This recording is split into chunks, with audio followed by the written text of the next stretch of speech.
Շնորհակալություն պարոն Մանուկյան, մենք եկանք հասանք մտքերի փոխանակության փուլին, դե այդ վերջին հատվածի մասով պարոն Մանուկյան, մենք պատգամավորներ ենք եւ կարող ենք անել քաղաքական հայտարարություններ, մեղադրանքներ հնչեցնել, բայց դուք այս պահին որպես տեխնացու նվազագույնը կարծում եմ այդ մասով ունեք սահմանափակումներ։ Այժմ մտքերի փոխանակության համար պարոն Մինասյանն է առաջինը գրանցվել, պարոն Խաչատրյանը, պարոն Թունյանը։ Հարգելի գործընկերներ, մեզ հետևող հարգելի հայրենակիցներ, քննարկում է Կենտրոնական բանկի խորհրդի անդամի տեխնացության հարց, նախ արձանագրեմ, որ այո, սահմանադրական փոփոխությունների, այնուհետև օրենքներում կատարված փոփոխությունների հիման վրա, այո, այս նշանակումները կատարվում է պարլամենտի կողմից եւ բնականաբար չի կարող նաեւ քաղաքական տարր չպարունակել իր մեջ։ Եվ սա կարևոր նշանակություն է։ Հակառակը ես կարծում եմ, որ բացարձակ սխալ կլինի գնահատել, թե անձը ամբողջությամբ կամ լիարժեքորեն չի կարող կամ պետք է ավելի ճիշտ պարտավոր է զերծ մնալ քաղաքական այս կամ այն հայացքները կիսելուց, գրելուց, այլ բան է, թե ինչպես է դա արտահայտվում։ Այս պարագայում իմ կարծիքով մենք գործ ունենք մի տեխնացուի հետ, ով ոչ միայն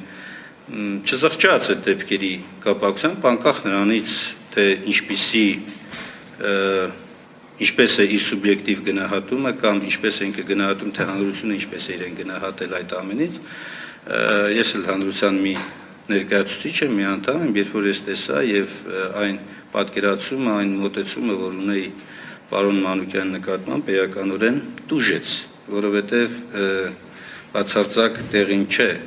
հանրային ընկալման մեջ հիմնավորել կամ այդ վարքագիծը շարունակաբար դրսևորել։ Հետաքրքիրը այն է, որ այդ վարքագծի դրսևորումը, որ մենք ականատես եղանք նաև մի քանի ժամանակ առաջ արդեն այս գումարման ազգային ժողովում, ըստ էության ուներ իր նախապատմությունը, երբ որ այն ժամանակ անձինք չպատժվեցին, հետևանքը եղավ այն, որ կրկնվեց եւ շատ ավելի այլանդակ ձևով կրկնվեց ու չի բացառում, որ եթե չպատժվեն, այլ ավելի այլանդակ ձևով կկրկնվի այս բոլոր դրսևորումները։ Այլ կերպ ասած, որպես հանրային գործիչ, հանրային քաղաքականության մեջ եղած մարդիկ, մենք բոլորս պետք է նպաստենք, որպեսզի այդպիսի երևույթները չկրկնվեն, իսկ այդպիսի երևույթները չկրկնվելու առաջին նախապայմանը զղջալն է այդպիսի դրսևորումները հետայսու բացառելու կամ ամենայն դեպս քայլեր, ջանքեր գործադրելու, որպեսզի այդպիսի բաներ չլինեն։ Հակառակ դեպքում մենք անդադ ականատես ենք լինելու ագրեսիվ վարքագծի։ Պարոն Մանուկյանի պատասխանների մեջ ես այդ ագրեսիվությունը տեսա, շարունակաբար ագրեսիվությունը տեսա, ավելին նորից եմ կրկնում, անհասկանալիորեն ինչ-որ պլաստիկ եւ ապակյա շշերի մասին էր ակնարկում, անբացատրելի է այս բանը, սա զուտ հանրային ասպեկտի տեսակետից։ Հիմա մասնագիտական առումով, տեսեք, դուք գնում եք մի քաղաքականության մշակման ոլորտ, կարգավորման մի ոլորտ, որտեղ չափազանց կարևոր է ձեր մոտեցումը, ձեր ցանկությունը, ձգտումը այդ քաղաքականության մեջ որոշակի փոփոխություններ մտցնելու։ 2005 թվականին կատարված այդ փոփոխությունը, իդեպ այն ժամանակ ես եղել եմ պատգամավոր, չէ, պատգամավոր չէի, գործադիր իշխանության մեջ էի, 2007-ից դարձել եմ պատգամավոր եւ մշտապես այս համակարգը թե այն ժամանակ որպես գործադիր իշխանություն, թե հետագայում որպես պատգամավոր մշտապես քննադատել եմ մեգա-ռեգուլյատորի գաղափարաբանությունն ու այն մոդելը, որը կիրառվել է եւ վերել եմ փաստարկներ։ Ու իմ խորին համոզմամբ մասնագիտական տեսակետից մենք չենք կարող ունենալ արդյունավետ ֆինանսական շուկա, եթե չունենք մրցակցություն այդ շուկայում։ Բանկային համակարգի թիվ 1 մրցակիցը կամ մրցակցություն ապահովողը արժեթղթերի կամ կապիտալի շուկան է, որտեղ որ ուղիղ ֆինանսավորում, օրինակ բաժնետիրական ընկերությունների տեսքով կամ այլ կազմակերպերավական ձևի կազմակերպությունների կամ նույնիսկ անհատ ձեռնարկատերերի միջոցով հնարավորություն է լինում ուղիղ կապ հաստատել գումար ունեցողի եւ դրա կարիքը ունեցողի միջեւ տարբերություն բանկային համակարգի, որը միջնորդավորված է, այսինքն բանկը ինքն է վերցնում գումարը դրա կրողից, փոխանցում է դրա կարիք ունեցողին։ Եվ եթե մենք չունենք այս համակարգը, բանկային համակարգը դառնում է անմրցակցային, բանկային համակարգը դառնում է հղբացած, բանկային համակարգը դառնում է բացառապես սեփական շահը հետապնդող վարկագծի։ Իսկ այդ շահը սպասարկվում է այն անձանց միջոցների հաշվին, ովքեր ստեղծում են բարիքներ։ Եվ հավասարակշռությունը այդ ընթացքում, ասենք ես արտադրող եմ, որպես այդ շահույթից մաս կարողանամ իմանալ իշքանը, բանկային մեր այսօրվա առանց մրցակցային համակարգի պայմաններում պարզապես շահույթը կամ պետք է հանձնեմ բանկին, ինչը մենք տեսնում ենք, ականատեսենք, հիմնականում, կամ պարզապես պետք է գործունեություն չծավալեմ։ Ես ինչու եմ կարևորում այս հարցը, որովհետև եթե մենք չունենք այդ մրցակցությունը կապիտալի շուկայի, ֆինանսական շուկայի խոշոր սեգմենտների միջև, մենք չենք կարող խոսել անգամ վարկային տոկոսադրույքների նվազեցման շուկայական մեխանիզմների մասին։ Ինչքան էլ փորձենք ներկայացնել վիճակագրական, պարոն Թունյանը վկայակոչում է վիճակագրությունը առանձին, ինչքան էլ փորձենք խոսել բանկային վիճակագրության մասին, թե իբր տոկոսադրույքները իջնում են, նվազում են, թե իբր ուրեմն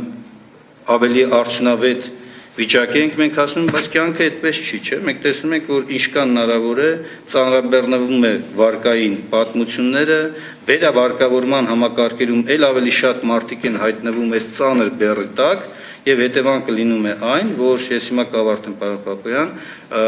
լինում է այն, որ ըստ էության մենք հանձնում ենք մեր ողջ ազգաբնակչության թեկուզ բարիք ստեղծող հատվածին այս բանկային համակարգի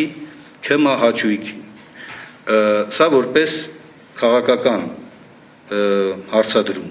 Մասնագիտական առումով մենք այսօր այո, ցավոք սրտի, ինչքան էլ մենք արձանագրում ենք, որ բանկային համակարգը ամենակայունն է, ցնցումներին դիմանում է, բայց որովհետև չունենք այն տնտեսական մասշտաբը, այն ֆինանսական հոսքերը, որտեղ կերևար այդ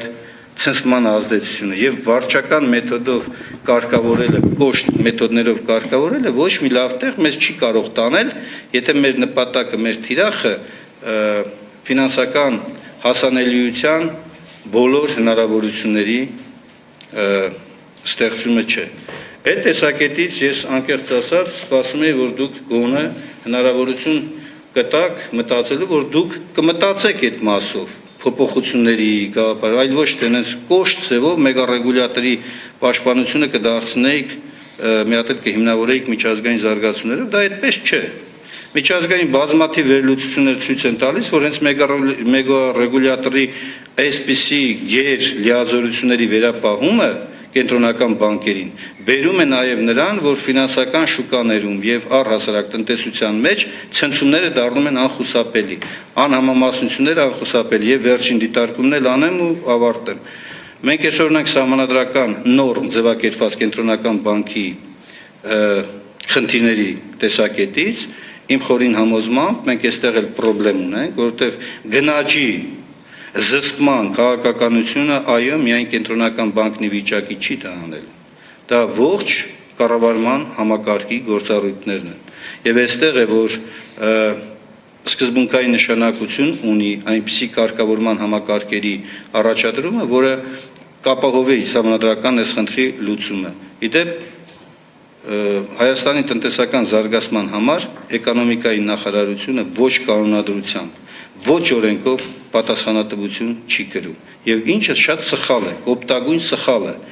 Հակառակը մեր տնտեսական զարգացման, տնտեսական աճի ամբողջ բեռը բաշխվում է քաղաքականության տեսակետից մշակման, բաշխվում է կենտրոնական բանկի եւ ֆինանսների նախարարության վրա,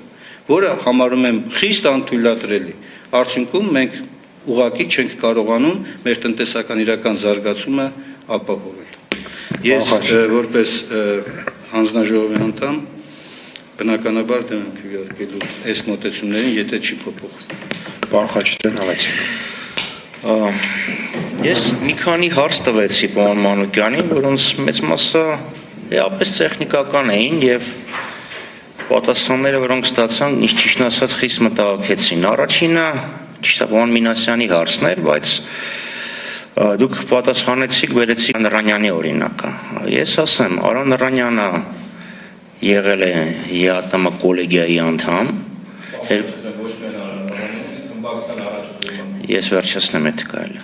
ԵԱՏՄ կոլեգիայի անդամ եւ գործունեության ընթացքում որևէ քաղաքական պրեֆերենցիա ցույց չի տվել։ Ավելին ասեմ, եղել է վերաքննիչ պալատի նախագահի տեղակալ եւ դարձյալ որևէ մեկը չի կարող ասի, որ քաղաքական պրեֆերենցիայի կամ կողմնակալության որևէ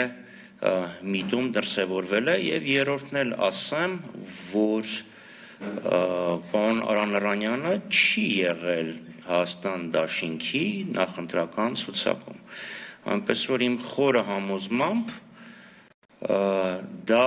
սխալ համեմատություն էր եւ միգուցե ես սխալվում եմ, մեզանից բոլորն են սխալվում, ով անսխալական է թող վրա պլաստիկ կամ ապակե շիշ նետի, բայց այդ օրինակը մի քիչ իր մեջ շանտաժի էլեմենտ էր պարունակում, միգուցե սխալվում եմ, դարձյալ կրկնեմ։ Դեր մյուս համեմատությունը քաղաքական դուք affiliation ասեք, ես ավելի exposure բարակ օգտագործեմ, որ Տիգրան Սարգսյան, Վաչե Գաբրելյան եւ այլն նշեմ, որ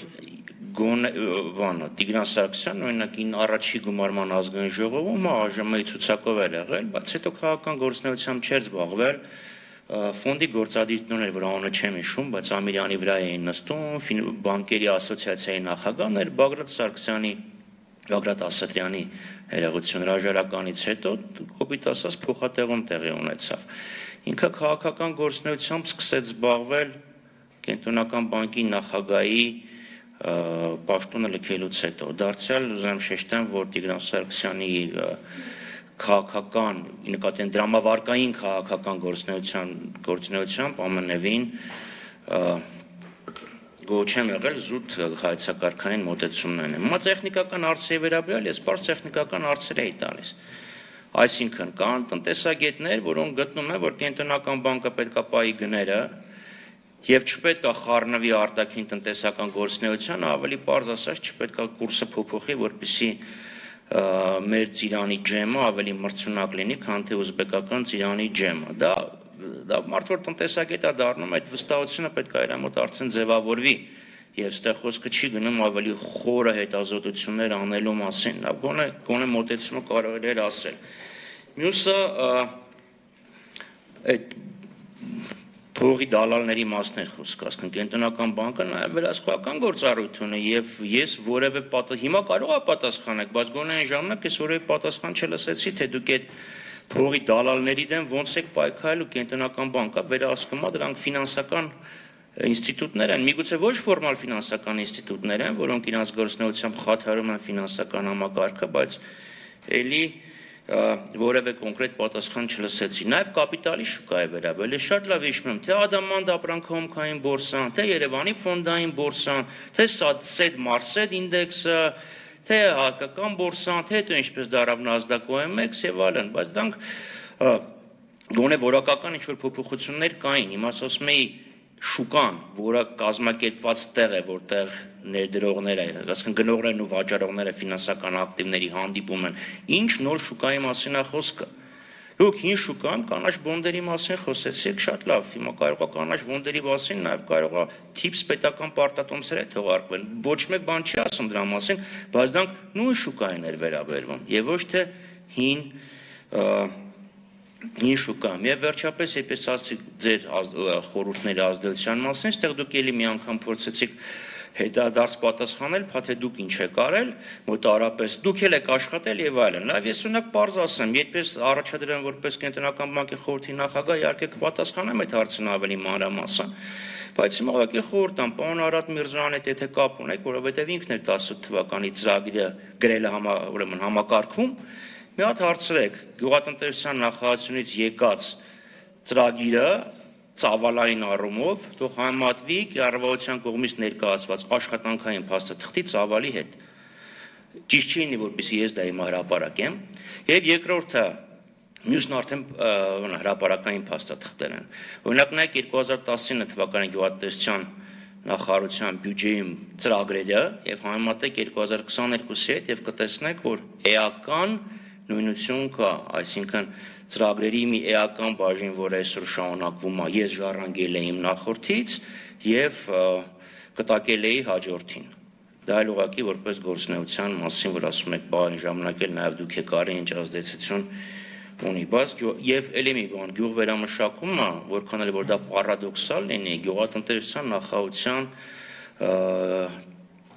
լիազորությունների մեջ չի մտնում, դա էկոնոմիկայի նախարարության գործառույթ է։ Շնորհակալություն։ Եվ նաեւ ելի եմ ասում, քանի թե քաղաքական առումով եւ թե մասնագիտական առումով ցավոք սրտի պատասխանները իմ համար ընդունելի չէին, ես նույնպես ճիշտ չեմ գտնում կողմ քվեարկելը ձեր տեխնոլոգիությանը։ Շնորհակալություն։